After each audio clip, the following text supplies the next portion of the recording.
ஒருவன் உயர்ந்த ஓர் மலை சிகரத்தின் அடியில் நின்று அதன் உச்சியை அடைய முடியும் என்று நினைப்பதால் மட்டும் அவன் மன எண்ணம் நிறைவேறுமா?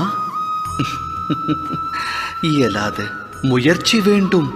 மலையின் சிகரத்தை அடைய முயற்சிக்கையில் தடைகள் உருவாகலாம். உருவாகும் தடைகளை உடைத்தெறிய தன் சக்தியையும் யுக்தியையும் பயன்படுத்தி உச்சியை அடைய வேண்டும். சூழலுக்கேற்ப வாழ பழக வேண்டும்.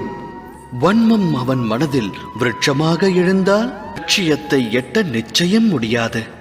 இறைவனை மனதில் நிறுத்தி எதையும் தொடங்க வேண்டும். இது அனைவரின் வாழ்விற்குமான அறிவுரை அல்லவா? சத்திய நெறியில் வாழ்வதை விட்டு இருள் பற்றிய வழியில் பற்றுதல் கொண்டால் மனிதனின் வாழ்வு அதன் பிறகு வெற்று புள்ளியாகும். அதோடு முற்றுப்புள்ளியாகும்.